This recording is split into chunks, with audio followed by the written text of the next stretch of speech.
قید میں ڈالوں گی اور اس کو نعوذ باللہ ذلت آمیز زندگی گزارنے پہ مجبور کر دوں، اس کو میرا کہنا ماننا پڑے۔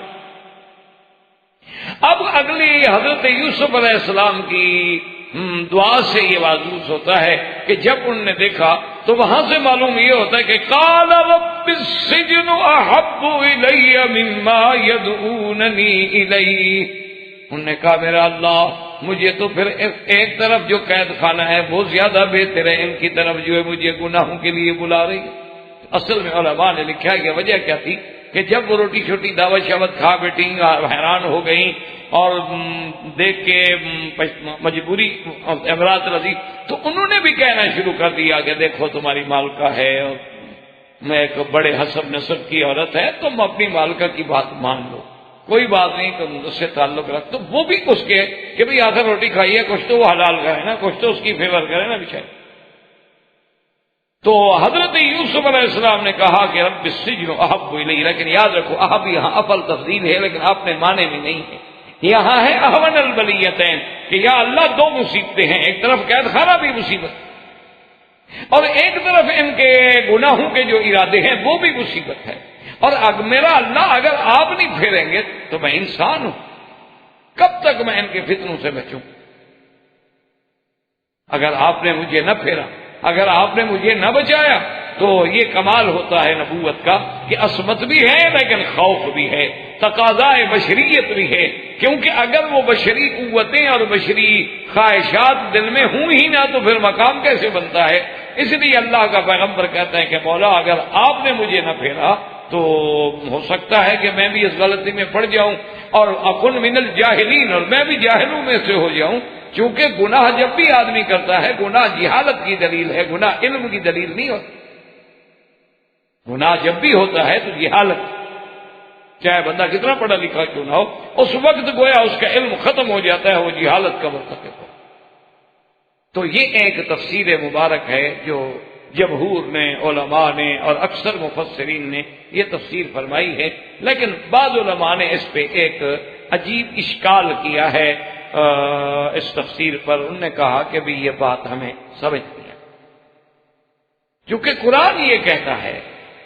کہ فلما سمعت بمکرہن، کہ جب بی زلیخا کو یا امرأۃ العزیز کو ان کے مکر کے بارے میں پتہ چلا، لفظ ہے مکرہن۔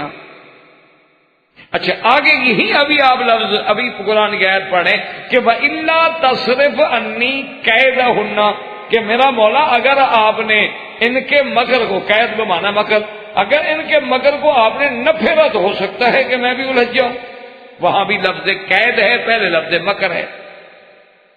اور جب یوسف علیہ السلام کو پروانہ ملے گا آزادی کا تو آگے جا کے انشاءاللہ ہم قرآن میں پڑھیں گے کہ جب پروانہ آزادی کا ملا تو حضرت یوسف علیہ السلام نے کہا کہ نہیں میں تو نہیں جاتا جیل سے باہر۔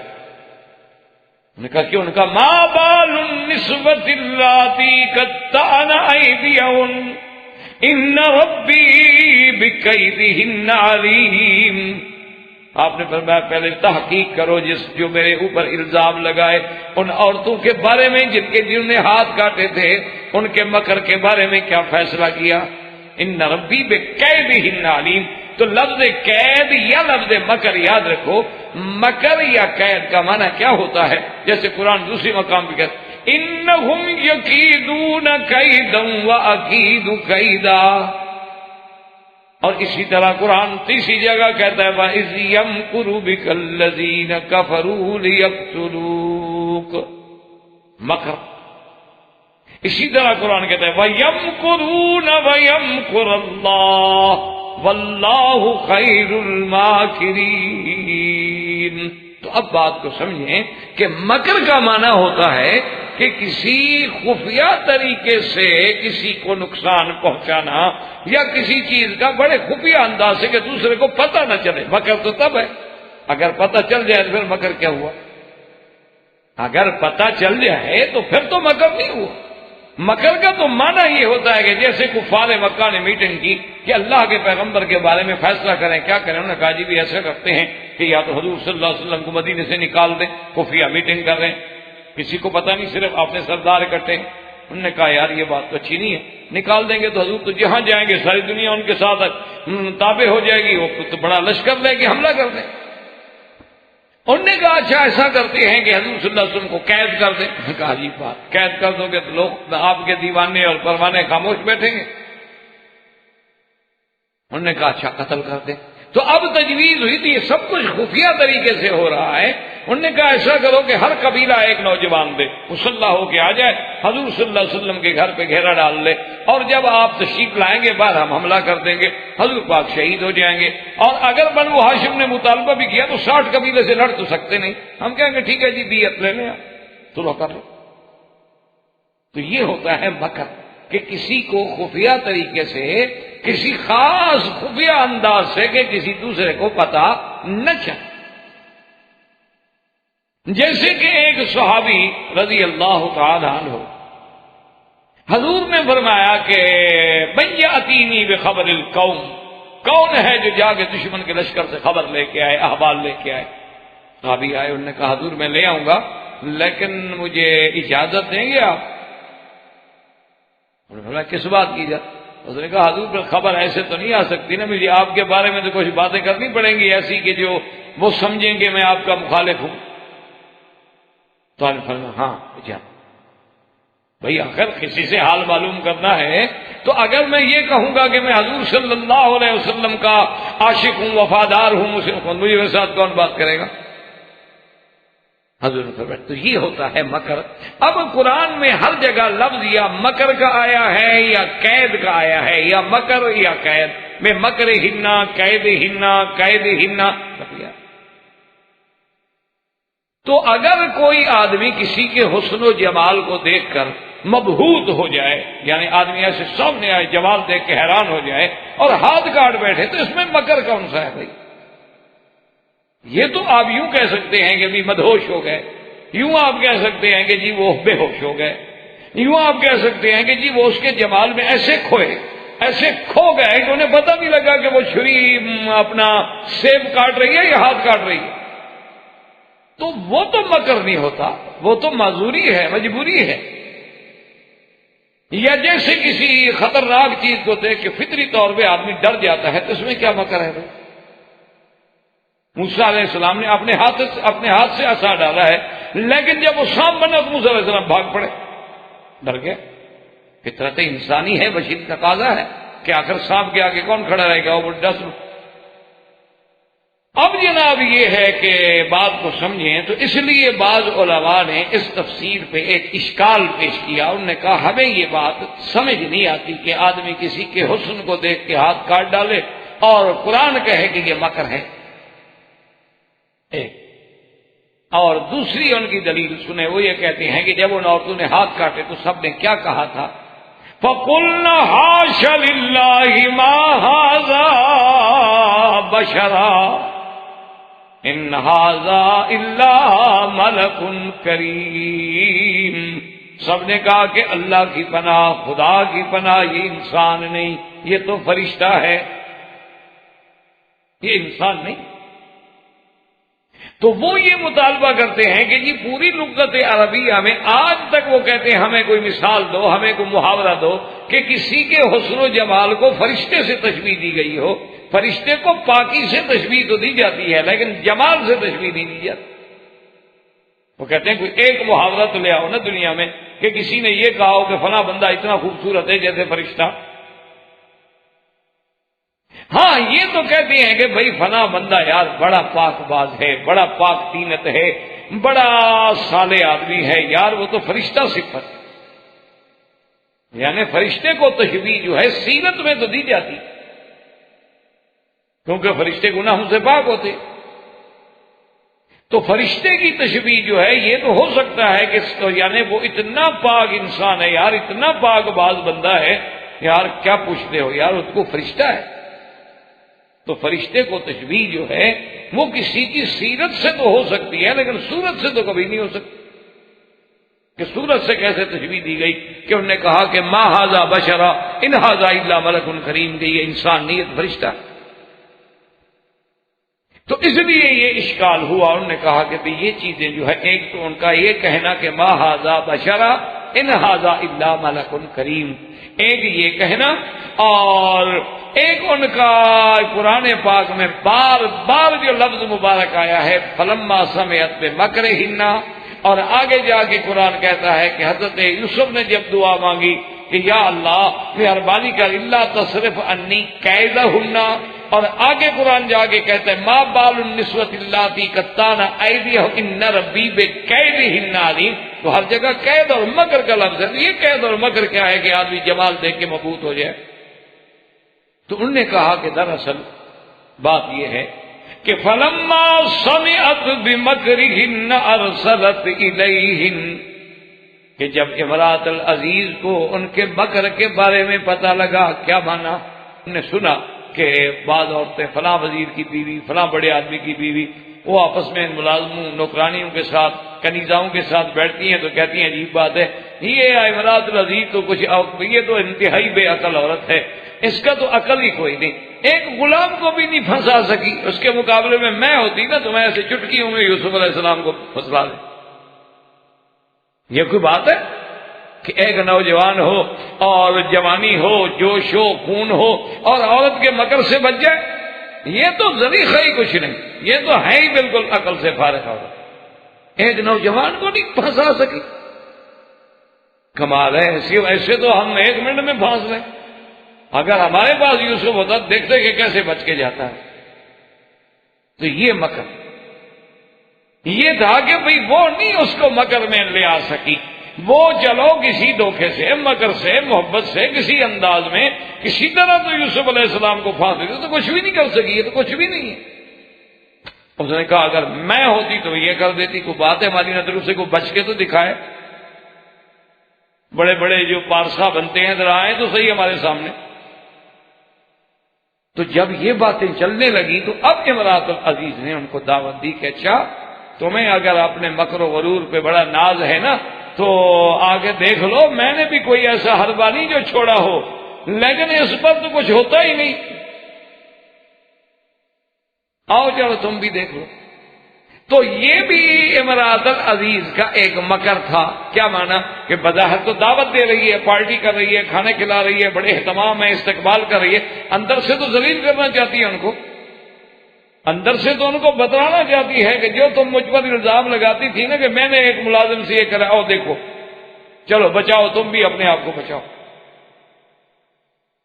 تو یہ بھی مکر تھا۔ اور قرآن جو کہتا ہے نا وَقَطَّعْنَ أَيْدِيَهُنَّ، کہ وہ زنان مصر جو تھی وہ ہاتھ کاٹنے بیٹھ گئیں، تو ان علماء نے کہا ہے کہ یہ ان کا ہاتھ کاٹنا جو ہے یہ بھی مکر تھا۔ ہاتھ کاٹنا جو ہے یہ مدہوش نہیں ہو گئی تھی، یہ بھی مکر تھا۔ جیسے آپ نے دیکھا نا آج کل 14ویں صدی کے عاشق بھی محبوبہ کو خط لکھتے ہیں خون نکال کے، آپ نے دیکھا بہت سارے لوگ ہوتے ہیں نا جی وہ خون نکال کے خط لکھ دیتے ہیں کہ جی ہم نے خون سے خط لکھا ہے آپ کو۔ تو یہ جو خون نکال رہی تھی یہ بھی مکر تھا کہ پہلے تو اپنے ناز انداز لباس اور جناب ان کا سنگار اور پھر مصر کا سنگار، وہ تو دنیا کی ایک تہذیب ہے۔ حتیٰ کہ امام شافعی جیسا پاک آدمی، اللہ اس کی قبر پہ کروڑوں رحمتیں فرمائے، انہوں نے بھی اپنی کتاب الام میں لکھا ہے کہ من لم یتزوج امرأۃ مصریہ، کہ جس شخص نے مصر کی عورت سے شادی نہیں کی اس نے عورت دیکھی ہی نہیں۔ وہ کہتے ہیں کہ باقی ملک میں جتنے لوگ ہیں وہ محض تکمیل تو ہے، کہہ سکتے ہیں ہم کہ ان کے گھروں میں عورتیں ہیں، لیکن وہ صحیح معنی میں عورت کو انہوں نے نہیں دیکھا۔ عورت اصل اگر ہے تو مصر کی ہے۔ یہ امام شافعی جیسا آدمی لکھ بیٹھا، اتنا بڑا پاک آدمی، انہوں نے آخری شادی وہیں فرمائی تھی نا، اور وفات بھی وہیں ہوئی، آپ کی قبر بھی وہیں ہے مصر میں۔ امام شافعی بہت بڑا آدمی تھا، اللہ اس کی قبر پہ کروڑوں رحمتیں فرمائے۔ اور اگر یہ دیکھا جائے تو یہ سرزمین حرم جس میں آپ بیٹھے ہیں یہ بھی تو ان لوگوں نے آباد کی نا، حضرت اسماعیل کی بیوی بھی تو مصر سے تھی، وہ بھی تو مصر سے شادی کر کے لے آئے، تو اس سرزمین کی آبادی میں بھی ان کا بڑا ہاتھ ہے۔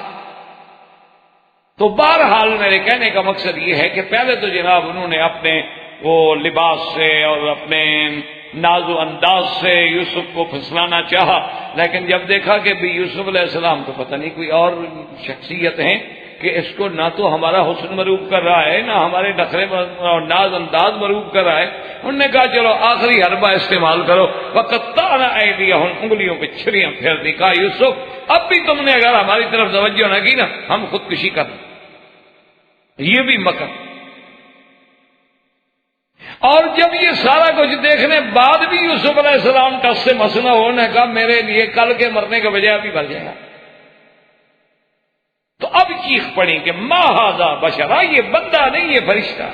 یہ اتنا پاک سیرت ہے کہ یہ تو کوئی فرشتہ زمین پہ اترا ہے، انسان ہے ہی نہیں۔ اگر یہ انسان ہوتا تو ہمارے داؤ سے بچ کے نہ جاتا، ہمارے اس مکر سے نہ۔ یہ آخری حربہ تھا کہ کوئی عورت دیکھے نا جی، سب سے بڑا آدمی کتنا بڑا پڑھا لکھا فلاسفر کیوں نہ ہو جائے، عورت ذرا آنسو بہائے تو بس حضرت گئے، وہ اس کے آنسو کی مار نہیں کھا سکتا تو خون کی مار کہاں کھائے۔ بڑے سے بڑا آدمی جو ہے نا جی، بڑے سے بڑا دماغ، بڑے سے بڑا فلسفی، بڑے سے بڑا اسکالر، بڑے سے بڑا مفکر، بس تھوڑی دیر میں عورت نے رونا شروع کیا تو حضرت ختم۔ تو آدمی تو اس کے آنسو نہیں برداشت کر سکتا، وہ بھی جھوٹے چہ جائے کہ وہ اپنا خون نکال کے باہر ڈال دے، تو وہ تو آخری حد تھی مکر کی۔ جب اس پر بھی اثر نہ ہوا تو انہوں نے کہا کہ ہاں ما ھذا بشرا، یہ انسان ہو ہی نہیں، ان ھذا الا ملک کریم، باقی یہ کوئی فرشتہ، کیونکہ فرشتہ پاک ہوتا ہے، پاک سیرت ہوتا ہے، یہ بندہ تو اتنا پاک سیرت ہے، اس پر تو ہمارا کوئی مکر بھی کارگر نہیں ہوا۔ اس لیے بعض علماء کرام نے اس کی یہ تفسیر بھی بیان فرمائی ہے، لیکن اکثر علماء اور مفسرین نے اسی پہلے قول کو ترجیح دیا ہے، اس لیے کہ وہ یہ کہتی ہیں کہ ایک تو روایات میں موجود ہے کہ اوتیا شطر الحسن، اور ایک روایات میں یہ بھی موجود ہے کہ سیدہ عائشہ صدیقہ رضی اللہ تعالی عنہا فرماتی تھی کہ واللہ لو رأینا جمال محمد لقطعنا قلوبہن، بی بی عائشہ فرماتی تھی کہ خدا کی قسم ہے کہ زنان مصر نے یوسف کا جمال دیکھا تھا کہ انگلیوں پہ چھریاں پھیرنے لگی، اللہ کی قسم اگر میرے محبوب محمد مدنی کا جمال دیکھتی تو وہ سیدھا دلوں پہ چھریاں پھیرتے۔ اس لیے علماء نے تو اسی تفسیر کو راجح قرار دیا ہے، لیکن بہرحال بعض علماء نے اشکال کے بعد یہ دوسری تفسیر بھی پیش کی ہے جو الفاظ قرآن کے ساتھ بہرحال یعنی ایک جوڑ اور ایک ربط رکھتی ہے اپنے اندر۔ اب حضرت یوسف علیہ السلام نے جب اللہ سے دعا مانگی تو خدا کی قدرت ہے، اللہ نے آپ کی دعا منظور کی، اور ثم بدا لهم من بعد ما رأوا الآیات لَيُسْجِنَنَّهُ حَتَّى حِينٍ۔ اب عزیز مصر نے سوچا کہ پہلے تو میرے گھر میں بات تھی، اب ہر گھر میں بات پہنچ گئی، پارٹی میں جو عورتیں آئیں تو وہ تو ہاتھ کٹوا کے گئی ہوئی ہیں، تو سب دیکھ رہے ہیں کیا ہوا جی کیا ہوا۔ اس نے کہا بھی یہ مسئلہ پھیلتا چلا جا رہا ہے، آخر بہرحال وزیر تھا، اس کا ایک بڑا مقام تھا، اور پھر اس کے گھر میں بادشاہ وقت کی بہن تھی۔ اس نے کہا کہ ایسا کرتے ہیں کہ یوسف علیہ السلام کو جیل میں ہی بھیج،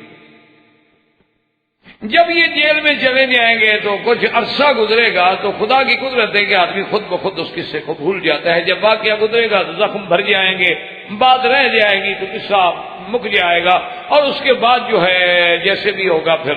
آزادی مل جائے گی۔ لیکن وہ بڑے آدمی تو پھر ایسے ہوتے ہیں نا جی، آپ کو تو جیل میں بھیج دیا پھر بھول گئے، بڑے لوگ تو پھر ایسے ہوتے ہیں۔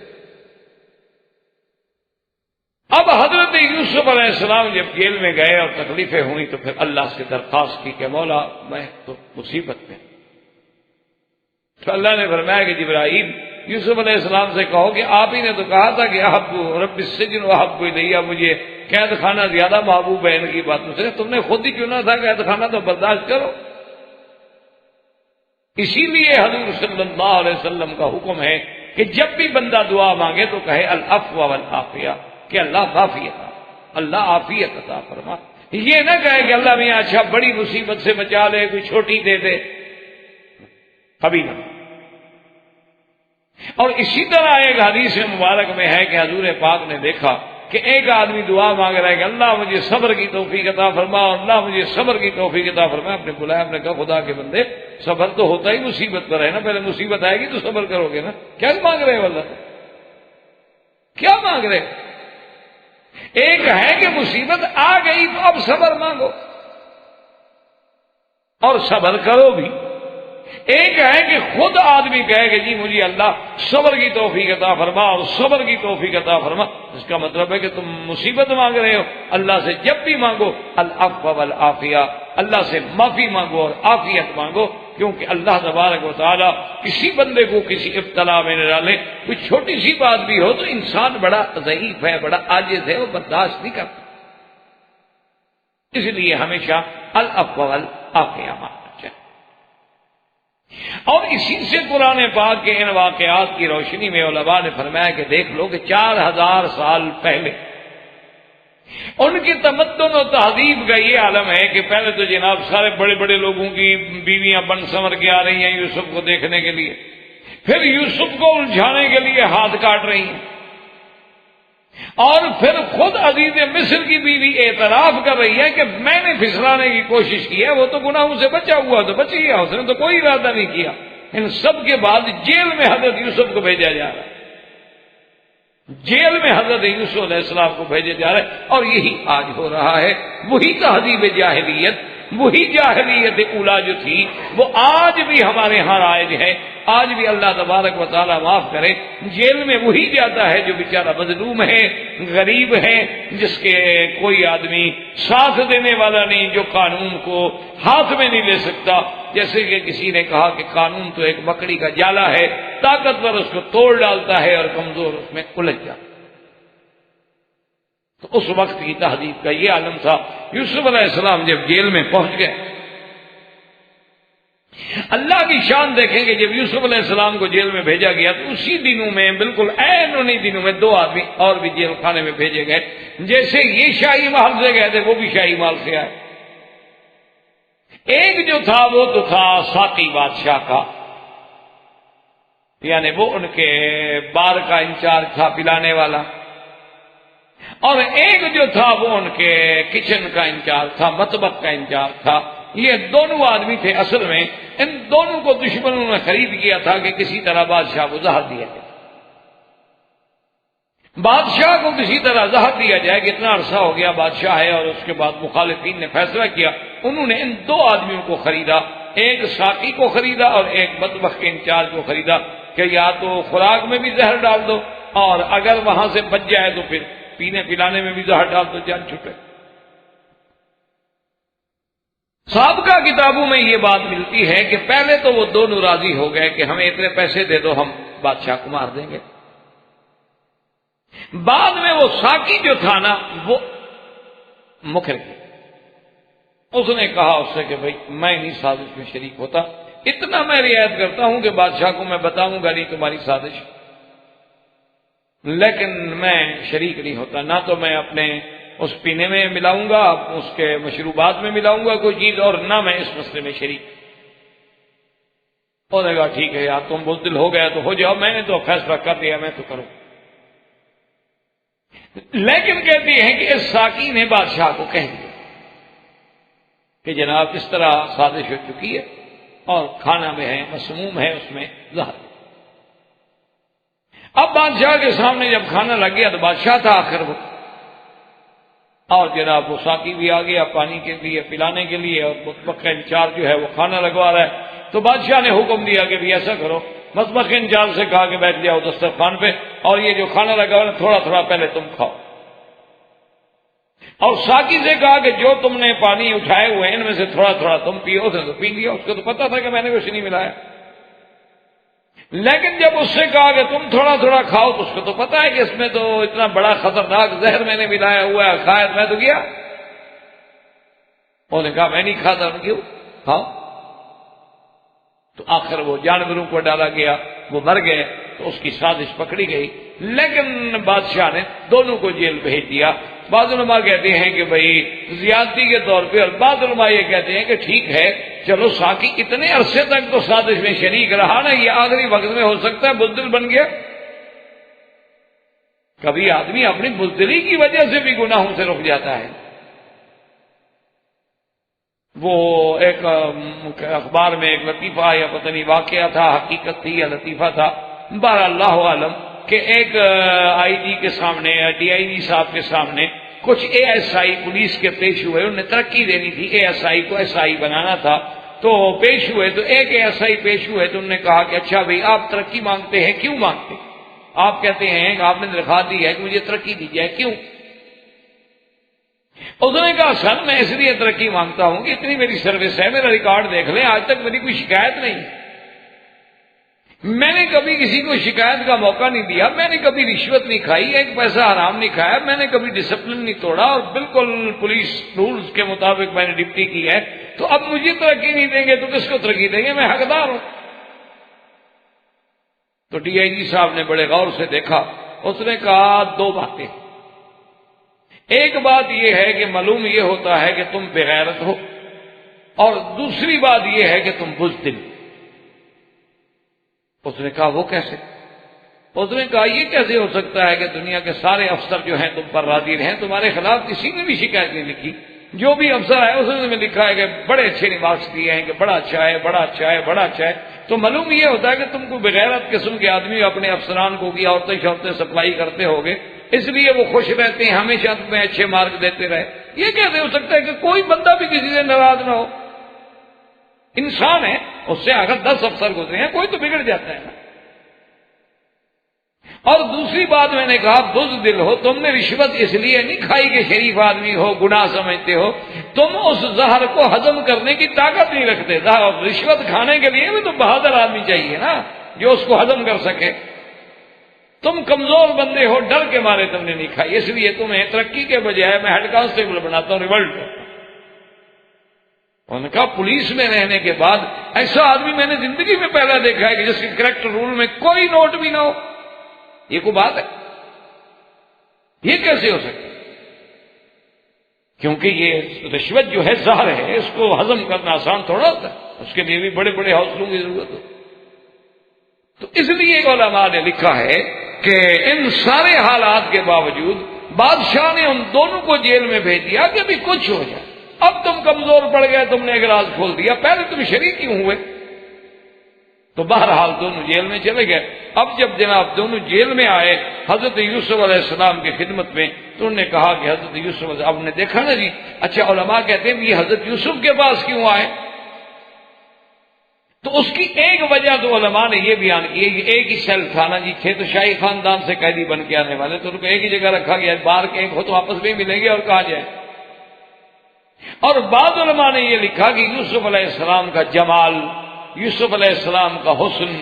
یوسف علیہ السلام کی سیرت و کردار، اور جیل میں آ کر بھی عبادت اور اللہ کے ساتھ لگاؤ، اللہ کا ذکر، اور کسی کے ساتھ بھی برائی نہ کرنا، ہر بندے کی خبر گیری کرنا، کوئی بیمار ہے عیادت فرما رہے ہیں، کوئی رو رہا ہے تسلی دے رہے ہیں، ہمدردی کر رہے ہیں اس کے ساتھ. یہ چیز جو تھی اس نے ان کو مجبور کیا کہ وہ یوسف علیہ السلام کے گرویدہ ہو گئے. اور کبھی کبھی آ کر یوسف علیہ السلام سے عجیب عجیب باتیں بھی پوچھا کرتے تھے اور یوسف صاحب بھی بتا دیتے. تو اب آئے، انہوں نے کہا جی ہم نے خواب دیکھا. وَدَخَلَ مَعَهُ السِّجْنَ فَتَيَانِ قَالَ أَحَدُهُمَا إِنِّي أَرَانِي أَعْصِرُ خَمْرًا وَقَالَ الْآخَرُ إِنِّي أَرَانِي أَحْمِلُ فَوْقَ رَأْسِي خُبْزًا تَأْكُلُ الطَّيْرُ مِنْهُ نَبِّئْنَا بِتَأْوِيلِهِ إِنَّا نَرَاكَ مِنَ الْمُحْسِنِينَ.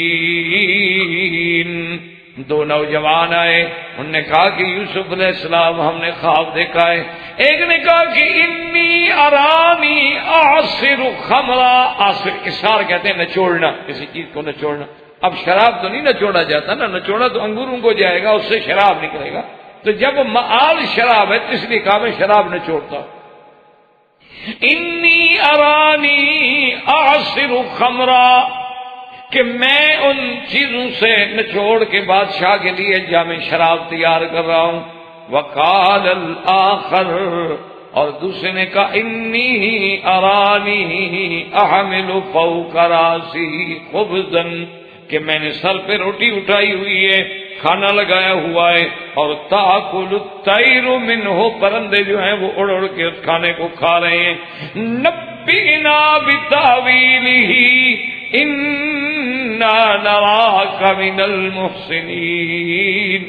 کہ یوسف علیہ السلام آپ مہربانی کر کے ہم دونوں کے خواب کی تعبیر بتلائیں۔ اچھا، اس میں بھی علماء کے دو قول ہیں۔ بعض علماء یہ فرماتے ہیں انہوں نے خواب شاب دیکھا ہی نہیں تھا، ایسے بات بنائی کہ چلو یوسف علیہ السلام کا امتحان تو کر، اور بعض علماء کہتے ہیں کہ نہیں، انہوں نے خواب دیکھا۔ اب حضرت یوسف علیہ السلام نے فرمایا، انہوں نے کہا کہ ٹھیک ہے، بڑی اچھی بات ہے۔ قال لا یاتیکما طعام ترزقانہ الا نبأتکما بتأویلہ قبل ان یأتیکما ذالکما مما علمنی ربی انی ترکت ملت قوم لا یؤمنون باللہ وهم بالآخرة هم كافرون واتبعت ملة آبائي إبراهيم وإسحاق ويعقوب ما كان لنا أن نشرك بالله من شيء ذلك من فضل الله علينا وعلى الناس ولكن أكثر الناس لا يشكرون يا صاحبي السجن أأرباب متفرقون خير أم الله الواحد القهار۔ اب دیکھیں شان پیغمبری کہ موقع ملا تو فوراً اپنی توحید کی دعوت پہ کہ اب یہ بندے آئے ہوئے ہیں، خواب دیکھ کے تعبیر لینا چاہتے ہیں، مجھے موقع مل گیا۔ انہوں نے کہا دیکھو پہلے بھی تو میں تم کو تمہارے توام آنے سے پہلے بتلا دیا کرتا تھا کہ کیا آئے گا، کیا ہوگا، کیا ملے گا، کیا ساری چیزیں۔ اللہ نے مجھے یہ علم عطا فرمایا ہے، اور میں نے وہ ملت ہی چھوڑ دی، وہ قوم چھوڑ دی، وہ جماعت چھوڑ دی جن کا اللہ کی توحید پہ ایمان نہیں، اور میں تو ابراہیم، اسحاق اور یعقوب کی پیروی کرنے والا آدمی ہوں۔ اور ان سب کا دین کیا تھا؟ ما کان لنا نشرک باللہ۔ اور پھر اس کے بعد دیکھیں جناب کتنے پیار سے اللہ کا پیغمبر تبلیغ۔ یاد رکھیں کہ دعوت دینا جو ہے، کسی کو دین کی دعوت دو تو اس کا بھی اسلوب ہے، ادعو الی سبیل ربک بالحکمت والموعظۃ الحسنہ، کہ بڑی حکمت کے ساتھ، دانائی کے ساتھ، موعظہ حسنہ کے ساتھ کسی کو بلائیں۔ اگر آپ کسی کو فوراً سختی سے کہیں گے، ڈانٹیں گے تو بات کون سنے گا؟ آج کے دور میں تو بچہ اولاد بات نہیں سنتی تو کوئی دوسرا کیا؟ دیکھیں کتنا پیارا خطاب کہ یا صاحب السجن، اے میرے قید خانے کے ساتھی، ارباب متفرقون خیر ام اللہ الواحد القہار۔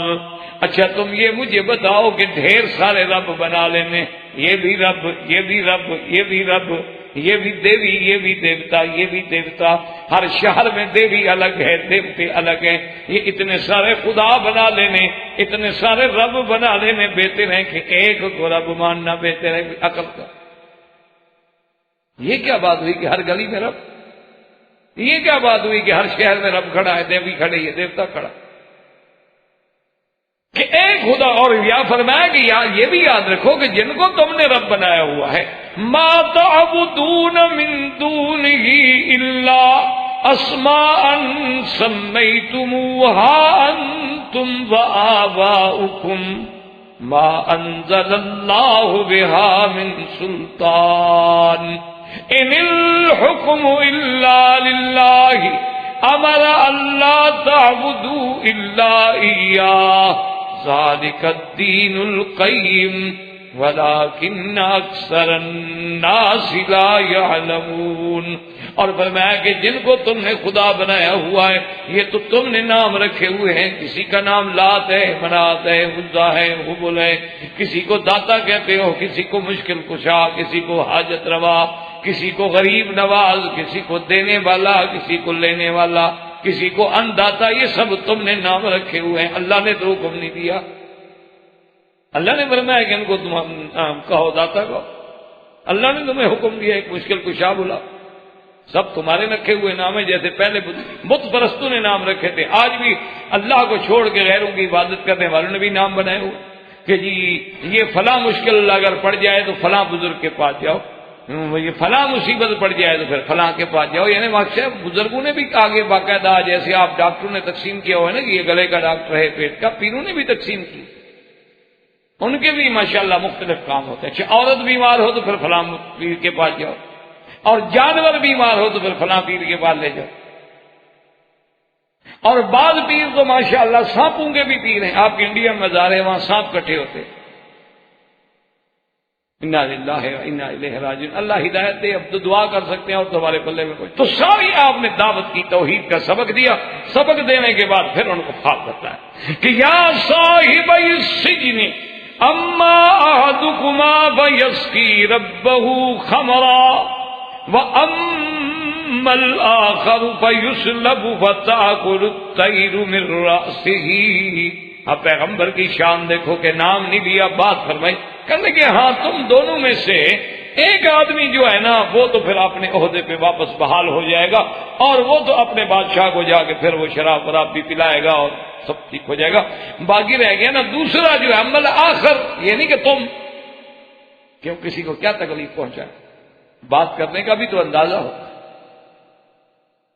وہ عمل آخر، وہ اور جو ہے نا فیسلب، اس کو پھانسی دی جائے، اس کو پھانسی. فتاکل الطیر من راسہ،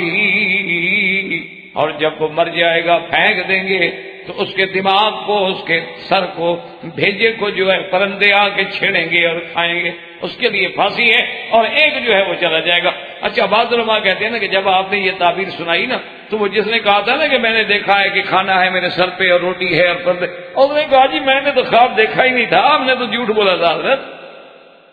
آپ تعبیر دے رہے.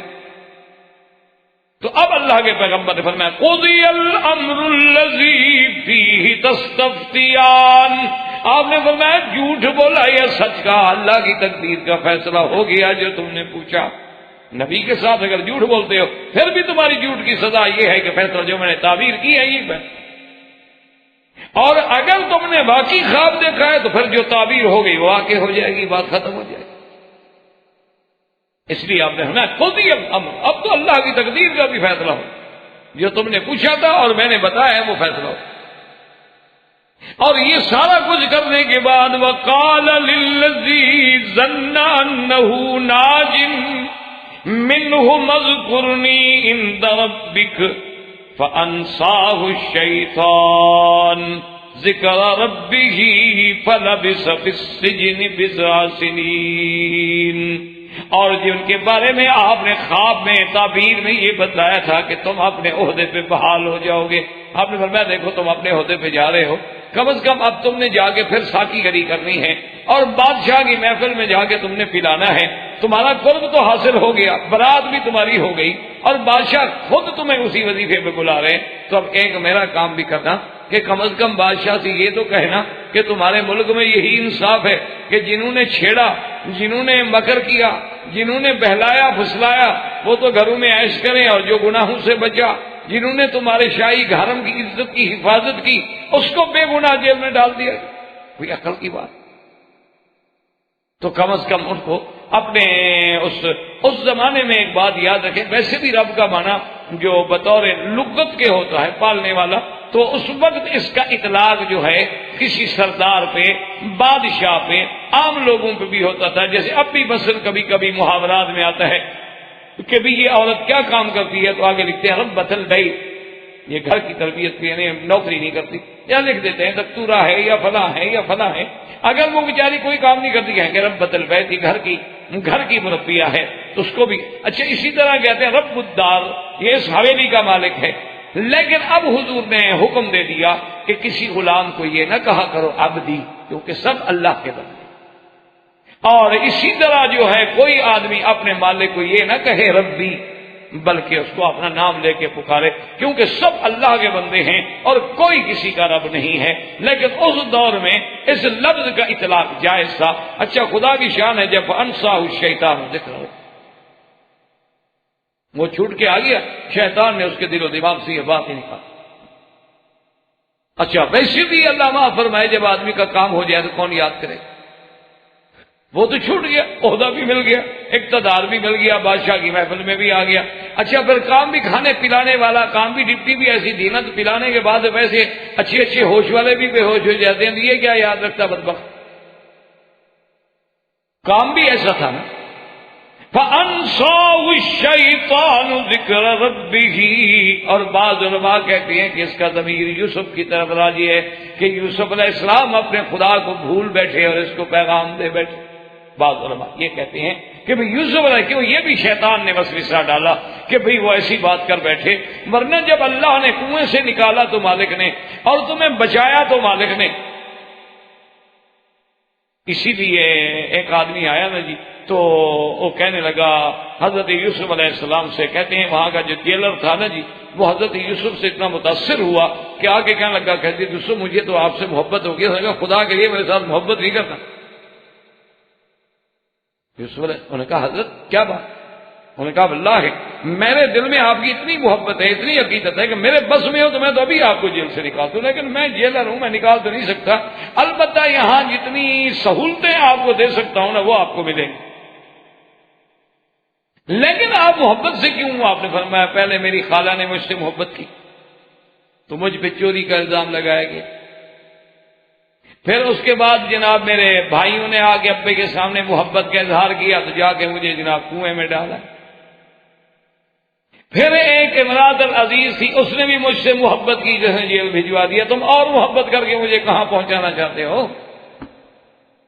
انہوں نے فرمایا مجھے تو محبت راس ہی نہیں آئی کسی کی، میرے ساتھ جس نے محبت کی ہے میں محبت کا ڈسا ہوا تو ہوں، اور میں نے کیا جرم کیا ہے؟ تو اس لیے بعض علماء کہتے ہیں کہ فَأَنْسَاهُ کا ضمیر جو ہے حضرت یوسف علیہ السلام کی طرف راجع ہے، لیکن اکثر علماء کہتے ہیں اسی کی طرف راجع ہے کہ وہ جب چھوٹ کے گیا اس کے دل و دماغ سے وہ بات نکل گئی، اور اس کا نتیجہ یہ نکلا کہ حضرت یوسف علیہ السلام جو ہے ان کو لبث فی السجن بضع سنین، کئی سال جو ہے وہ جیل میں رہنا پڑا۔ اللہ تبارک و تعالیٰ کو منظور ہے انشاءاللہ زندگی باقی تو بات باقی۔ وآخر دعوانا الحمدللہ رب العالمین۔ برادران اسلام، واجب الاحترام دوستو، بھائیو، عزیز نوجوانوں، الحمدللہ دروس قصص الانبیاء علیہم السلام کے ضمن میں ہم سیدنا یوسف علیہ السلام کے قصے کو پڑھ رہے تھے، اور سیدنا یوسف علیہ السلام کا قصہ مبارک جس کو خود اللہ نے احسن القصص قرار دیا ہے، اور جس میں بہت بڑے عبر ہیں، بہت بڑے مواعظ ہیں، بہت بڑے حکم ہیں۔ سیدنا یوسف علیہ السلام کا قصہ مبارک اس مقام پہ ہم نے تقریباً چھوڑا تھا کہ جب یوسف علیہ السلام کے بارے میں زنان مصر نے مختلف باتیں کی تو ان کو عزیز مصر کی بیوی نے دعوت پہ بلایا، اور پھر یوسف علیہ السلام کو جب انہوں نے دیکھا تو اپنے ہاتھ کاٹ گئے۔ تو اب امراۃ العزیز کو ایک بات کہنے کا موقع ملا کہ یہ وہی شخص ہے جس کے بارے میں تم مجھے اپنے گھروں میں محفلوں میں بدنام کرتی ہو کہ میں ایک غلام کے حسن کا شکار ہو چکی ہوں، تم نے کیا کیا؟ بہرحال میں نے کوشش کی لیکن اس نے میری بات نہیں مانی، اور اگر یہ اسی بات پہ اڑا رہا تو پھر اس کو سزا بھگتنی ہوگی، کہ وہ صاحب اقتدار تھی عزیز کی بیوی۔ اب زنان مصر نے ہر قسم کے پھر ہتھ کنڈے استعمال کیے یوسف علیہ السلام کو پھسلانے کے لیے۔ تو یوسف علیہ السلام نے اللہ سے دعا مانگی کہ یا اللہ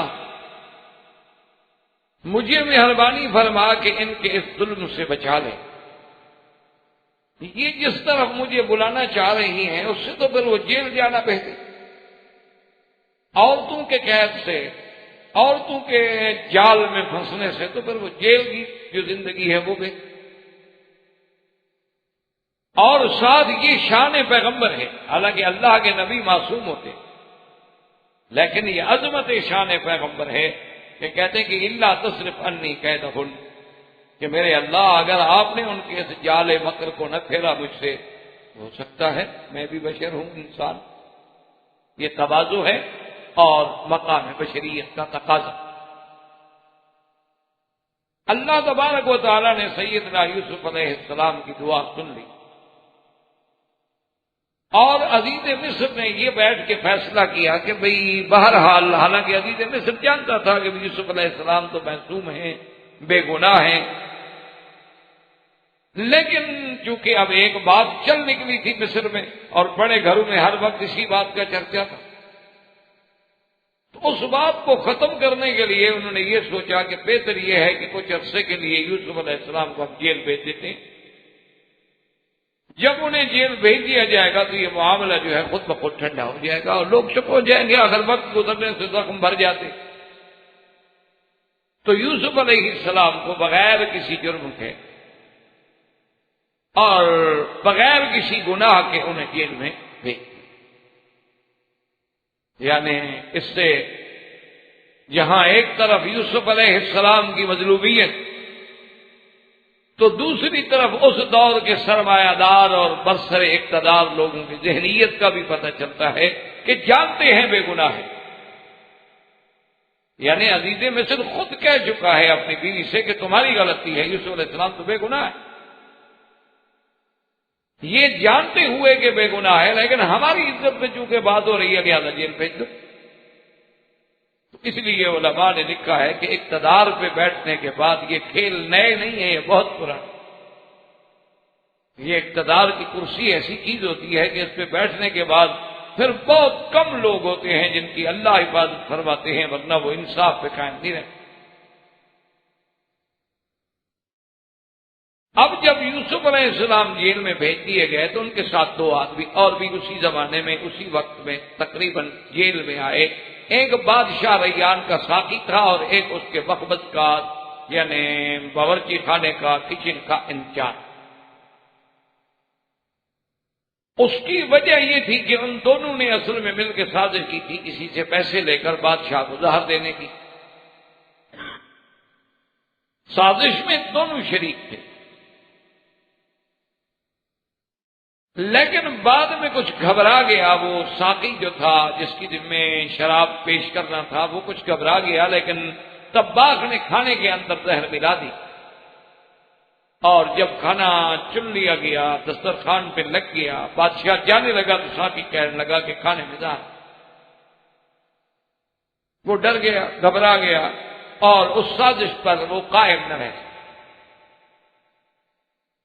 اور یہ سوچا کہ اچھی بات یہ ہے کہ میں اس راز کو کھول دوں، بجائے اس کے کہ اور کوئی کھولے تو مجھے ایک تو یہ ہے کہ میں بچ جاؤں گا، دوسرا ہو سکتا ہے مجھے انعام و اکرام سے بھی نوازا جائے کہ میں نے اینڈ ٹائم بتا کے بادشاہ کی جان بچا لی۔ تو بادشاہ نے حکم دیا، اور جو مطبخ کا انچارج تھا اس نے کہا کہ نہیں، ساقی نے شراب میں زہر ملائی۔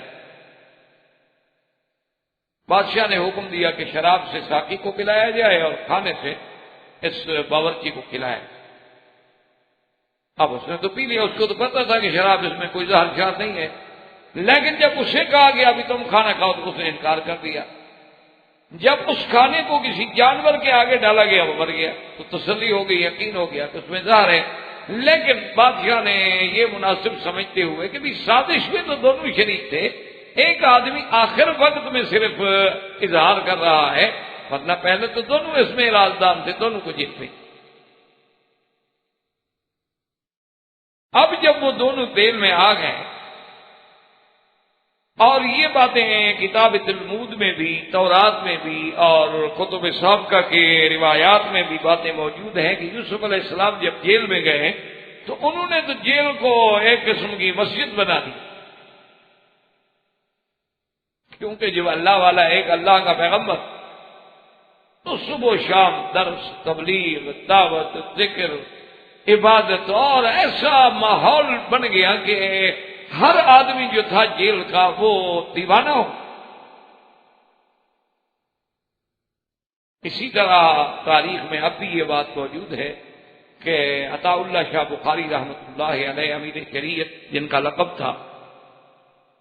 انگریزوں کے زمانے میں انہیں جیل میں بھیجا گیا تو شاہ جی رحمت اللہ علیہ صبح کے وقت میں قرآن شریف پڑھتے تھے، اور اتفاق سے وہ بارک جو تھی جس میں شاہ صاحب کو رکھا گیا تھا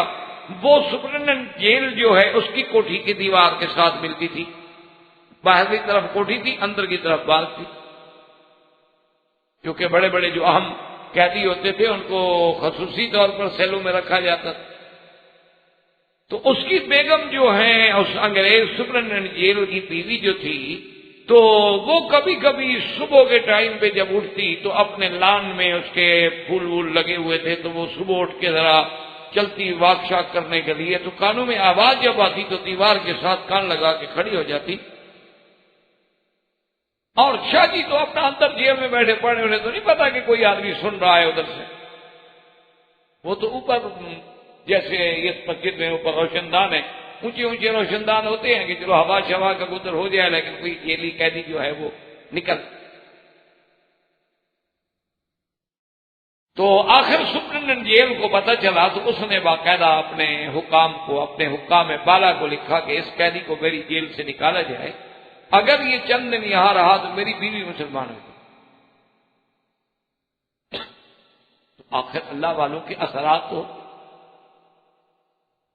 کہ وہ ان کو جہاں بھی خدا رکھتا ہے ان نے کام تو دین کا کرنا ہے۔ تو یوسف علیہ السلام کے بھی ایسے اثرات مرتب ہوئے کہ یہ بات بھی روایات میں موجود ہے کہ سپرنٹینڈنٹ جیل آیا اور اس نے کہا کہ حضرت یوسف یہ تو میرے بس میں نہیں ہے کہ میں آپ کو جیل سے نکال دوں، لیکن بہرحال اندر جتنی آرام سہولت اور آپ کے لیے میں خدمت کر سکتا ہوں اس میں کوتاہی نہیں کروں گا، مجھے تو آپ سے انتہائی محبت۔ تو یوسف علیہ السلام نے فوراً گھبرا کے فرمایا، انہوں نے کہا بھائی تم میری خدمت کرو نہ کرو لیکن مجھ سے محبت نہ کرنا۔ تو وہ بیچارہ گھبرا گیا، اس نے کہا عجیب بات، فرمایا پہلے میری جو خالہ تھی نا ان کے نے میری پرورش کی تھی، وہ بھی مجھ سے محبت کرتی اور وہ چاہتی تھی کہ میں ان کے پاس رہوں، باپ کے گھر میں نہ ہوں، تو پھر بھی مجھ پر چوری کا الزام لگا کہ جناب یہ کپڑا چرا کے یوسف علیہ السلام چلے گئے تاکہ وہ اس الزام میں پکڑ کے مجھے اپنے پاس لے جائیں۔ پھر میرے باپ نے محبت کی تو میرے بھائی مجھے قتل کرنے کے لیے کنویں میں پھینک گئے۔ اس کے بعد امراۃ العزیز، عزیز کی بیوی نے مجھ سے محبت کی، آج جیل میں بیٹھا ہوں، پھر تم محبت کر کے مجھے کہاں پہنچانا چاہتے ہو؟ مجھے تو محبت راس ہی نہیں آتی، خدا کریے محبت نہ کرتا مجھ سے۔ تو اب سیدنا یوسف علیہ السلام کی دیانت، ثقافت، عبادت دیکھ کے وہ دونوں قیدی جو ہیں وہ آئے حضرت یوسف علیہ السلام کی خدمت میں، انہوں نے کہا کہ ہم نے خواب دیکھا، آپ مہربانی کر کے ہمیں خواب کی تعبیر۔ ایک نے کہا کہ میں نے تو یہ خواب دیکھا ہے کہ انی ارانی آصر خمرا، یہ خمر جو ہے مجازن کہہ دیا گیا ہے، ورنہ خمر شراب تو نہیں نچوڑا جاتا، نچوڑا تو اس سے کشید کیا جاتا ہے انگور سے اس کا پانی، پھر وہ جا کے شراب بنتا ہے، لیکن معال تو اس کا شراب ہی ہے نا، اس لیے اس نے کہہ دیا کہ میں شراب نچوڑتا ہوں، ورنہ شراب تو نہیں نچوڑا جاتا۔ اور میں جام میں شراب کشید کر رہا ہوں، اور دوسرے نے کہا جی میں نے یہ دیکھا ہے کہ میرے سر کے اوپر کھانا ہے، روٹیاں رکھی ہوئی ہیں، بہت بڑا لگن ہے، اور پرندے جو ہیں وہ روٹیاں میرے سر سے کھا رہے ہیں۔ حضرت یوسف علیہ السلام نے فرمایا کہ اچھا کوئی بات نہیں، تم جانتے ہو کہ تمہارے پاس جو بھی تو عام بات ہے اس سے پہلے بھی میں تمہیں خبر دے دیا کرتا ہوں، بتا دیتا ہوں، حالانکہ وہ تو خواب نہیں ہوتا، یہ تو خواب ہے۔ اور اس کی وجہ کیا ہے یہ بھی بتلا دیا کہ بھئی اس کی وجہ یہ ہے کہ میں نے اس قوم کو جو اللہ پر ایمان نہیں لے آتے اور آخرت پر ایمان نہیں لے آتے، میں اس ملت کو چھوڑ چکا ہوں۔ اور صرف یہ نہیں کہ اللہ نے مجھے ایسی باتوں کی توفیق دی ہے، بلکہ میں نے اپنے آبا سیدنا ابراہیم، سیدنا اسحاق اور سیدنا یعقوب علیہ السلام کی اتباع کی۔ اس لیے علماء نے لکھا ہے کہ یہ پہلا موقع ہے کہ جب ابراہیم حضرت یوسف علیہ السلام نے اپنے باپ دادے کا ذکر کیا، ورنہ اس سے پہلے کبھی آپ نے یہ بات نہیں۔ اور پھر ذکر بھی ایسے کیا کہ جو سب سے بڑا شان والا تھا اس کا نام پہلے لیا، ورنہ آپ تو یعقوب کے بیٹے تھے، اور یعقوب علیہ السلام حضرت اسحاق کے بیٹے تھے، اور حضرت اسحاق حضرت ابراہیم کے بیٹے تھے، تو آپ کا پہلا تعلق تو حضرت یعقوب سے بنتا ہے، لیکن قرآن فرماتا ہے کہ وَاتَّبَعْتُ مِلَّةَ آبَائِي ابراہیم، پہلے ابراہیم کا نام کیوں؟ سب سے بڑی شان تو ان کی، وَإِسْحَاقَ وَيَعْقُوبَ، پھر اسحاق کا نام لیا، یعنی ترتیب جو ہے الٹ تھی۔ اس کو محاورات مصطلحات علماء میں کہتے ہیں کہ من الاعلی الی الادنی، کبھی ہوتا ہے من الادنی الی الاعلی، کہ کبھی تو آدمی اوپر سے شروع کرتا ہے، بڑے سے شروع کرتا ہے، پھر چھوٹے پہ آتا ہے، اور کبھی یوں ہوتا ہے کہ آدمی چھوٹے سے شروع کرتا ہے اور بڑے تک۔ اور اس بات پر بھی اللہ تبارک و تعالیٰ کی شان دیکھیں اور پیغمبر کی عظمت دیکھیں کہ اللہ کا نبی جیل میں، لیکن قید خانے میں جو موقع مل گیا بات کہنے کا کہ دو آدمی ہیں عقیدت مند ہو کے میرے پاس آئے ہیں، تو یہ ایک فرصت ہے، ایک موقع ہے، میں اس موقع کو کیوں ضائع، تو فوراً اپنی اللہ کی توحید کی دعوت کہ یا صاحب السجن اارباب متفرقون خیر ام اللہ الواحد القہار، کہنے لگے میرے قید کے ساتھیوں، اچھا یہ بتاؤ بہت سارے رب بہتر ہوتے ہیں یا ایک؟ کیوں تم تو خود بادشاہ کے ملازم رہ چکے ہو، سردار ایک اچھا ہوتا ہے یا 8 سردار اچھے ہوتے ہیں، 10 سردار اچھے ہوتے ہیں، ادھر بلا رہا ہے ادھر بلا رہا ہے ادھر بلا رہا ہے ادھر بلا رہا ہے، یا ایک سردار اچھا ہو کہ آدمی نے اسی ایک کی بات سننی ہے، ایک کی بات ماننی ہے، اسی کے احکام پہ چلنا؟ یعنی ایک بات تو عقل کا بھی یہ تقاضا ہے کہ جب 10 سردار ایک بندے کے ہوں، غلام ایک ہو اور سردار 10 ہو، انار ایک ہو اور بیمار 100 ہو، یہ تو عقلی طور پر بھی واضح بات ہے کہ ایسی بات پہ اصولی بات ہے کہ 10 خدا نہیں اچھے ہوتے، اگر 2 خدا بھی ہوں تو عالم کا نظام تباہ ہو جائے، چھ جائے کہ کوئی 10 خدا مانے یا 3 خدا مانے یا کروڑوں دیوی دیوتا مانے۔ یہ تو عقلی دلیل دی، اور اس کے بعد فرمایا دلیل نقلی بھی دی کہ ما تعبدون من دونہ الا اسماء سمیتموها انتم وآباؤکم ما انزل اللہ بها من سلطان، اور یہ جو تم نے خدا بنا رکھے ہیں کہ کہیں لات ہے، کہیں حبل ہے، کہیں عزا ہے، کہیں ودن ہے، کہیں سواعن ہے، کہیں یغوثا ہے، کہیں یعوقا ہے، کہیں نصرا ہے، تم لوگوں نے نام رکھے، تم لوگوں نے بنا رکھا ہے کہ اس خدا سے ہم نے خیر مانگنی ہے اور اس سے شر مانگنا ہے، یہ یزدا ہے اور یہ اہرمن ہے، یہ نور کا خالق ہے اور یہ ظلمت کا خالق ہے، یہ خیر کا خالق ہے اور یہ شر کا خالق ہے، یہ کیا تم نے نام بنا رکھے؟ عجیب بات ہے، کوئی دلیل ہے تمہارے پاس، کوئی حجت ہے، کوئی برہان ہے؟ اس لیے ہمیشہ یاد رکھو کہ اس کے لیے کوئی دلیل نہیں۔ ان الحکم الا للہ امر اللہ تعبدوا الا ایاہ ذالک الدین القیم ولکن اکثر الناس لا یعلمون، صرف اللہ کا حکم، اور یاد رکھو آپ نے فرمایا اس کا حکم ہے کہ ما سوا اس کے کسی کی عبادت جائے، لیکن اکثر لوگ جو ہیں وہ جاہل ہیں، وہ نہیں جانتے، اور اللہ کے ساتھ غیروں کی بھی عبادت کرتے ہیں، کبھی قبروں پہ سجدے کرتے ہیں، کبھی مردوں کو سجدے کرتے ہیں، کبھی جنوں کو سجدے کرتے ہیں، شخصیت پرستی بھی کرتے ہیں، مردہ پرستی بھی کرتے ہیں، بت پرستی بھی کرتے ہیں، کوئی سورج کا پجاری ہے، کوئی چاند کا پجاری، یہ کیا بات؟ یعنی اس سے ایک سبق ملا کہ داعی حق جو ہوتا ہے، یعنی دعوت دینے والے کا یہ کام ہے کہ جب بھی موقع ملے پھر اپنی دعوت کو وہ نہ بھولے، فوراً سب سے پہلے اپنی دعوت کی بات۔ اسی لیے علماء کہتے ہیں کہ آدمی یہ نہ دیکھتا رہے ایک موقع مل گیا ہے، اللہ تبارک و تعالیٰ نے ایک ذریعہ بنایا ہے، ایک آدمی آپ کی طرف کسی حال میں متوجہ ہو گیا ہے، آپ اپنی بات کو کریں، آپ اپنی دعوت اس کے سامنے رکھیں۔ اور دوسرا یہ ہے کہ اسلوب دعوت دیکھیں، اللہ تبارک و تعالیٰ کے پیغمبر نے ایسی بات جو ہے کیسے بیان فرمائی کہ وہ قید میں بیٹھے ہیں لیکن وہ کہتے ہیں یا صاحب السجن، تم تو میرے قید کے ساتھی ہو، بھائی تم تو میرے دوست ہو، تم تو میرے صاحب ہو، ہم تو کٹھے اس مصیبت میں پڑے ہوئے ہیں۔ یہ نہیں کہتے کہ بھئی تم تو کافر ہو،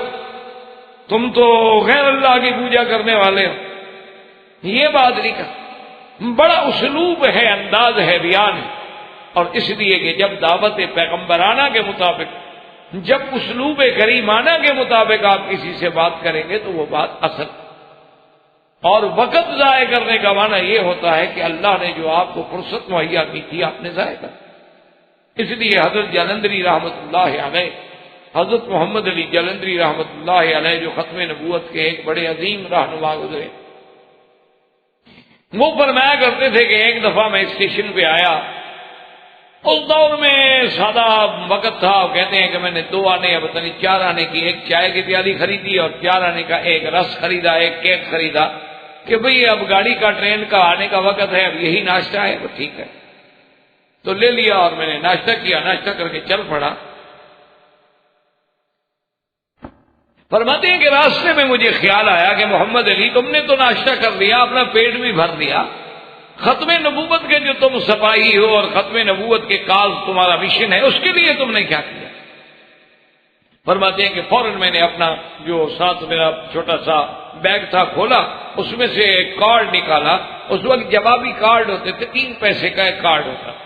جوابی کارڈ بھی نکالا اور اس پر ختم نبوت کا ایڈریس بھی لکھا ہوا تھا، وہ لایا، اور وہ جو کینٹین والا تھا، کیفیٹیریا والا، میں نے کہا کہ میرے بھائی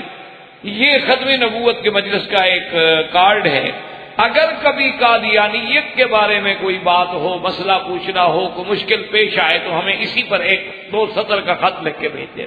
فرماتے میں دے کے چلا گیا، کہتے کئی سال کے بعد اسی آدمی کا کارڈ ملا کہ ہم فلاں چک کے رہنے والے ہیں، سندھ کے فلاں علاقے میں ہم رہتے ہیں، وہاں مرزائیوں نے، قادیانیوں نے اپنے مبلغ بھیجے ہیں اور اتنا زور لگایا ہے کہ کئی لوگ جو ہیں قادیانی بن گئے، تو آپ نے مجھے کارڈ دیا تھا، میں آپ کو مطلع کر رہا ہوں۔ مولانا فرماتے ہیں کہ ہمیں کارڈ ملا، ہم نے اسی وقت بیٹھ کے فیصلہ کیا، مولانا لال حسین اختر کو بلایا، مولانا محمد حیات صاحب کو بلایا، اور بڑے بڑے علماء جو اس مسئلے پر ماہر تھے اور اس مسئلے پر اتھارٹی تھے، ان سب کو لے کر ہم اس بستی میں پہنچے، جلسے کیے، تقریریں کی،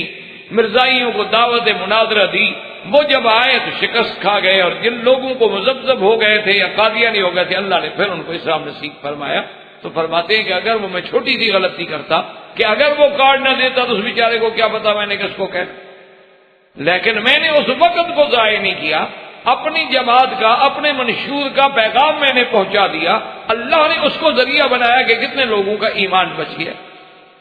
اس لیے ہمیشہ اس بات کو یاد رکھا کریں۔ یہ آج کل ہماری جدید تہذیب جو ہے نا جی، اس میں کچھ یہ ہو گیا ہے کہ دیکھو جی ہم تو مولوی صاحب کو ملنے گئے تھے اور مولوی صاحب نے تو اپنی تکلیف شروع کر دی، یار ان مولویوں کو کوئی پتہ نہیں بیماری لگی ہوئی ہے کیا لگا ہو، یہ بات نہیں ہوتی، بلکہ ان پر شرعاً ذمہ داری ہوتی ہے کہ آپ میرے پاس آئیں، کسی بہانے سے آئے ہیں تو بات سنیں گے، پتہ ہے ویسے تو آپ نہ سنتے میری بات۔ اس لیے اللہ کے پیغمبر نے اپنی جیل کی زندگی کو سامنے نہیں رکھا، فوراً توحید کا سبق پڑھا، اور اس کے بعد ان کو تعبیر کہ یا صاحب السجن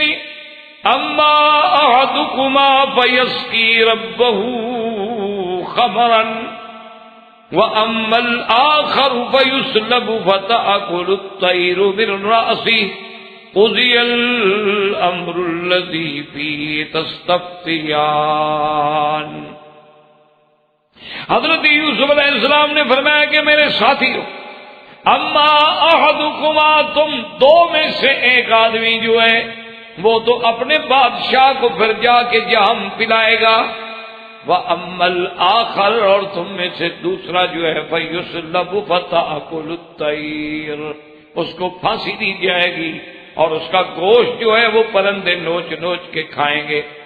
اچھا اب دیکھیں یہاں بھی اسلوب ہے، آپ نے یہ نہیں فرمایا ابھی ساقی تم جو ہے نا تمہیں تو کل جاؤ گے، ٹھیک چھوٹ جاؤ گے اور پھر اپنی ڈپٹی پہ بھی چلے جاؤ گے اور اپنے بادشاہ کو شراب پلاؤ گے، باقا یعنی اما احدکما، تم 2 میں سے ایک، تاکہ براہ راست کسی کو یہ کہنا کہ تم پھانسی چڑھ جاؤ گے، تمہارے مرنے کا وقت قریب آ گیا ہے اور تمہارا انجام بڑا برا ہونے والا ہے، بھیانک ہونے والا ہے۔ تو یہ اسلوب کے خلاف تھا، یہ شان کرم کے خلاف تھا، اس لیے ایک بات کی وہ بات واضح تھی کہ بھی آخر شراب تو اسی نے پلانا ہے جو ساقی تھا، اور جب دوسرے کے سر کے اوپر سے پرندے کھا رہے ہیں تو صاف بات ہے کہ اس کا معنی یہ ہے کہ پھانسی چڑھے گا اور اس کے گوشت کو نوچا جائے گا، لیکن آپ نے کسی کا نام نہیں لیا بلکہ فرمایا اما الآخر فیسلم۔ تو علماء نے لکھا ہے کہ جب آپ نے یہ تعبیر بیان فرما دی تو ان میں سے وہ دونوں جو ہے کہنے لگ گئے کہ جی ہم نے تو خواب نہیں دیکھا تھا، ہم تو بس ویسے آزمانا چاہتے تھے کہ جیل میں بڑا چرچا تھا کہ اللہ نے یوسف علیہ السلام کو بڑا خواب کا علم دیا، یہ خواب کی تعبیر مستقل علم ہے، اللہ تبارک و تعالیٰ نے یوسف علیہ السلام کو اس میں بڑی خصوصی مہارت عطا فرمائی۔ آپ نے فرمایا دیکھو تم نے خواب دیکھا تھا یا نہیں دیکھا، ایک نبی کے سامنے آ کے اس کو بطور خواب کے کہنا اور تعبیر لینا، اور میں نے تعبیر، اب قضی الامر، اب اللہ کی تقدیر کا وہی فیصلہ ہو گیا جیسے تم نے پوچھا اور میں نے جواب۔ اب جب یہ بات ہو گئی، وقال للذي ظن انه ناج منهم اذكرني عند ربك فانساه الشيطان ذكر ربه فلبث في السجن بضع سنين۔ اب اللہ پاک نے فرمایا کہ جب حضرت یوسف علیہ السلام کو تعبیر کے بعد یہ بات جو تھی گمان میں آئی، خیال میں آئی کہ ان دو میں سے ایک جو ہے اس کو تو نجات ملنے والی ہے، اس کو بلایا، اس کو کہا کہ دیکھو بات یہ ہے کہ تمہیں تو بہرحال نجات مل جائے گی، تم اپنے وظیفے بھی چلے جاؤ گے، اذکرنی عند ربک۔ یاد رکھیں کہ اس زمانے میں رب جو ہے بادشاہ کو بھی کہتے تھے، رب جو ہے وہ سردار کو بھی کہتے تھے، جیسے آج بھی محاورات میں عورت کو کہتے ہیں ربۃ البیت، اسی طرح کہتے ہیں رب الدار، فلاں حویلی کا مالک۔ تو یہ لفظ جو ہے بطور بادشاہ کے، بطور مالک کے بھی استعمال ہوتا تھا، لیکن اللہ تبارک و تعالی نے جب سرکار دو عالم سیدنا محمد الرسول اللہ صلی اللہ علیہ وسلم کو بھیجا اور آپ کی شریعت چونکہ قیامت تک ہے، تو لہذا ان چھوٹے چھوٹے لفظوں کی بھی احتیاط کر دی گئی کہ بھی اب آپ کسی کو رب کہیں، آپ اپنے ملازم کو عبدی نہ کہیں، کیونکہ ہر بندہ اللہ کا عبد ہے، آپ اس کو فتایا کہیں، فتات کہیں،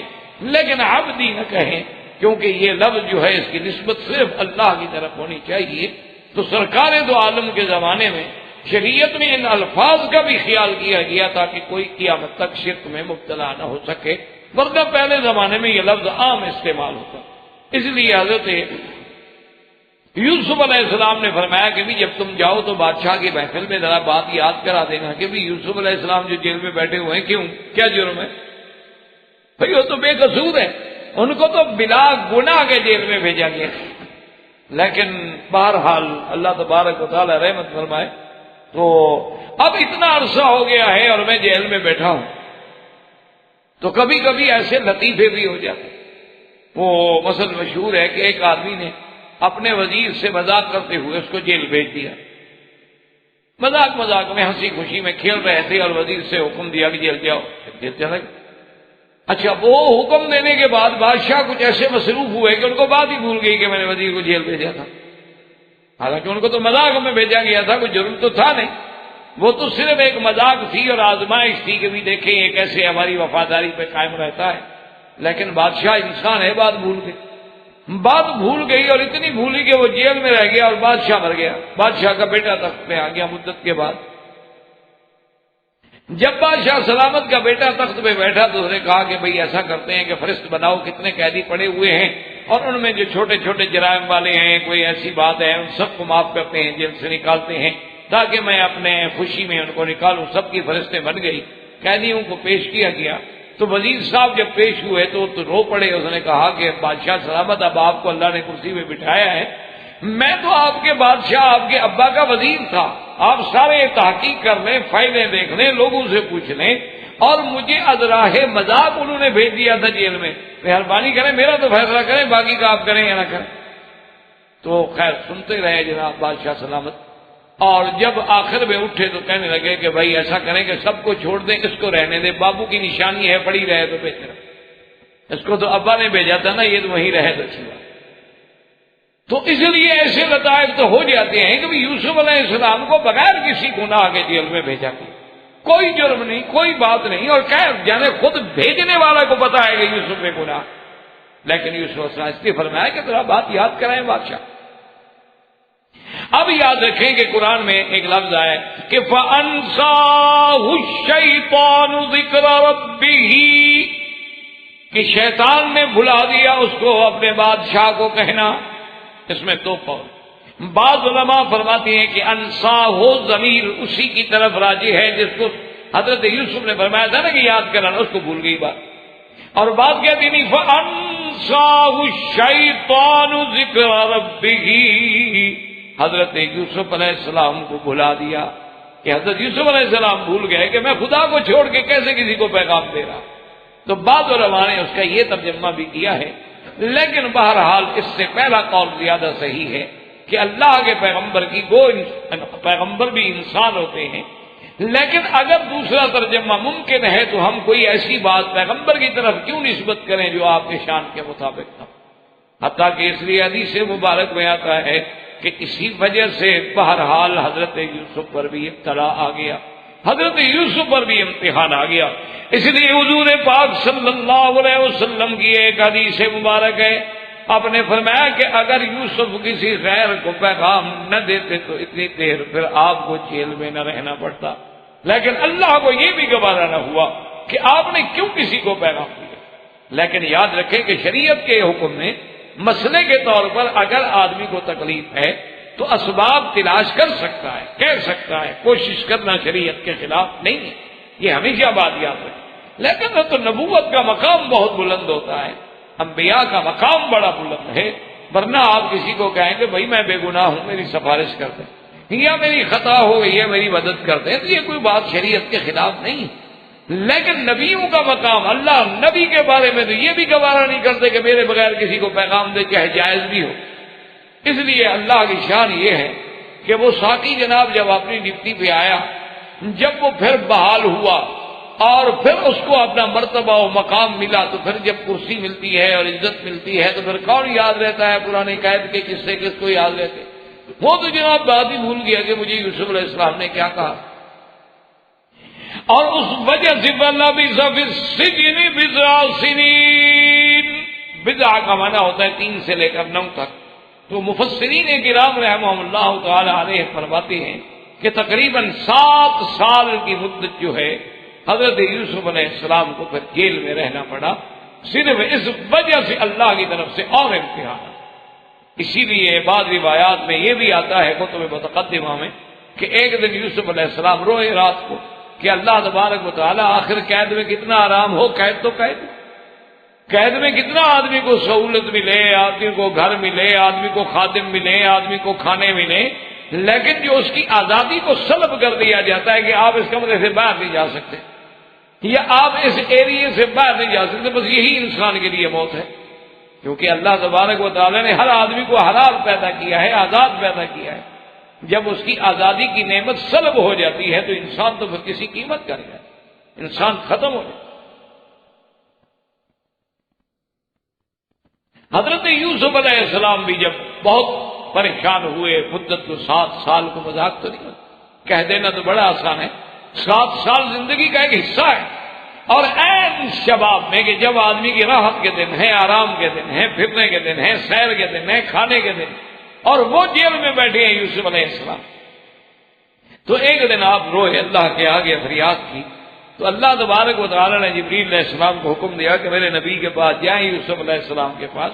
کہیں کہ اب آپ کیوں گھبرا رہے ہیں، آپ رو رہے ہیں اور معافیا مانگ رہے ہیں، کیوں؟ آپ نے تو خود کہا تھا قال رب السجن احب الی مما يدعوننی الیہ، آپ نے تو کہا تھا کہ میرا مولا جس طرح مجھے یہ عورتیں دعوت دے رہی ہیں اس سے تو جیل بہتر ہے، تو آپ نے تو خود چنی جیل، آپ کو پسند تھی، آپ نے مانگی تھی، آپ کے مانگنے کے مطابق تو ہم نے بھیجا آپ کو جیل میں، اب آپ جیل سے تنگ آ گئے، آپ نے کیوں مانگی تھی یہ؟ اگر اس وقت آپ یہ دعا کرتے کہ یا اللہ ان عورتوں کے شر کو بھی پھیر دے اور مجھے جیل سے بھی بچا دے، تو ہم تو دونوں سے بچا لیتے، لیکن اس وقت تو آپ نے اسی لیے حکم ہے کہ خدا نہ خواستہ کسی آدمی پر مصیبت آئے تو وہ یہ نہ کہے کہ یار یہ تو بہت بڑی مصیبت ہے، اللہ میاں کو چھوٹی دے دو، اگر اس سے کوئی چھوٹی ہوتی تو وہ ٹھیک تھا، نہیں، بلکہ مانگنا چاہیے العفو والعافیہ کہ اللہ معافی عطا کرے، نہ بڑی مصیبت ہے نہ چھوٹی مصیبت، کہ انسان تو آخر انسان ہے، وہ عاجز ہے، وہ ضعیف ہے، وہ کیسے مصائب و شدائد کا متحمل ہو سکتا، اس لیے حکم دیا کہ ایسی بات جو ہے وہ تو تحمل کر ہی نہیں سکتا۔ اب جناب قرآن مجید فرماتا ہے کہ بلا بیسا بالسجن بضع سنین، اور جب یوسف علیہ السلام اللہ کے آگے روئے، اللہ نے فرمایا جبرائیل یوسف علیہ السلام کو تسلی دے دو کہ جب تم نے غیروں کو پیغام دیا تھا تو ہم نے تمہیں 7 سال کے لیے جیل میں رکھ دیا ہے، اور آج میرے آگے رونا شروع کر چکے ہو تو فکر نہ کرو، اب آپ کے باہر جانے کے دن ہم قریب لے آئیں، ہم اپنی حکمتوں سے اپنے فیصلوں سے یہ سارے مسائل جو ہے حل کر۔ اس لیے علماء نے فرمایا کہ اگر آدمی غور کرے یوسف علیہ السلام کے بچپن پہ، یوسف علیہ السلام کے شباب پہ، یوسف علیہ السلام کی محبت اپنے باپ سے، پھر بھائیوں کا یہ واقعہ، معلوم ہوتا ہے کہ قدرت ہر مرحلے پر یوسف علیہ السلام کی تربیت کر رہے ہیں۔ آپ دنیا میں دیکھتے ہیں نا جی، آج بھی اگر کوئی بادشاہوں کے بیٹے ہیں، آج بھی اگر بڑے لوگوں کی اولادیں ہیں تو وہ اپنی اولادوں کو اسی طرح کی تربیت دیتے ہیں، انہی سکولوں میں بھیجتے ہیں، انہی کالجوں میں بھیجتے ہیں، انہی یونیورسٹیوں میں بھیجتے ہیں کہ بھئی اس کو پھر اس مقام پہ آنے کے آداب آنے چاہیے تاکہ یہ اس مقام کو سمجھ سکے، اس کے پروٹوکول کو، اس کے اسٹیٹس کو، اس کے ایڈیکیٹس کو، سب چیزوں کو یہ ذہن میں رکھ سکے، کیونکہ کل اس نے ہماری کرسی پہ بیٹھنا۔ اللہ تبارک و تعالیٰ چونکہ یوسف علیہ السلام سے اتنا بڑا کام لینے والے تھے کہ ملک مصر کا بادشاہ بنانا آپ کو مقصود تھا، تو ہر قسم کے ابتلا سے گزارا گیا، حسن و جمال کے فتنوں سے بھی گزارا گیا، عزیز مصر کے گھر میں نعم و اکرام کے فتنوں سے بھی گزارا گیا، بھائیوں کی دل شکنی سے بھی گزارا گیا، کبھی کنویں میں قید رکھا گیا، کبھی مصر کے قید خانے میں بھی بھیجا گیا، غلام بنا کے بازاروں میں بکوایا بھی گیا، چند کھوٹے سکے بھی قیمت لگوائی گئی۔ تو یہ ساری حکمتیں تھیں۔ اصل بات یہ تھی کہ اللہ تبارک و تعالی اپنے پیغمبر کو تیار فرما رہے تھے، اس کی فکری، اس کی ذہنی، اس کی جسمانی ہر لحاظ سے تربیت کاملہ ہو رہی تھی، تاکہ جب وہ کامل بن جائیں گے تو کسی غیر کے لیے کامل بنیں گے۔ اس کو محاورات عرب میں کہتے ہیں کہ سب سے پہلے انسان کو خود کمال حاصل کرنا چاہیے۔ جب آدمی خود کامل نہیں بنے گا تو کامل الغیب ہی کیسے بنے گا؟ اسی لیے علماء نے لکھا ہے کہ سرکار دو جہاں رحمت للعالمین سیدنا محمد الرسول اللہ صلی اللہ علیہ وسلم کو جو غار حرا میں، آپ کی غار حرا میں مستقل بیٹھنا، غار حرا میں جا کے عبادت کرنا، اکیلے غار میں رہنا، اب تو کہہ دینا آسان ہے نا جی، ہر جگہ بجلی ہے، کم کمیں ہیں، روشنی ہے، راتیں بھی دن بنی ہوئی ہیں، لیکن ذرا غور فرمائیں کہ آج سے 1400 سال پہلے اس وقت کیا حال، 1400 سال پہلے جب نور نہیں، بجلی نہیں، کوئی چیز، اس وقت اکیلا غار میں بیٹھنا، اور پھر سب سے پہلے اللہ اپنے نبی کو حکم دے رہے ہیں کہ قم اللیل، ساری رات جاگو، تھوڑی سی رات آرام کر لو، ساری رات میری عبادت کرو، قم اللیل الا قلیلا، ساری رات عبادت کریں مگر تھوڑا سا حصہ آرام کر لو۔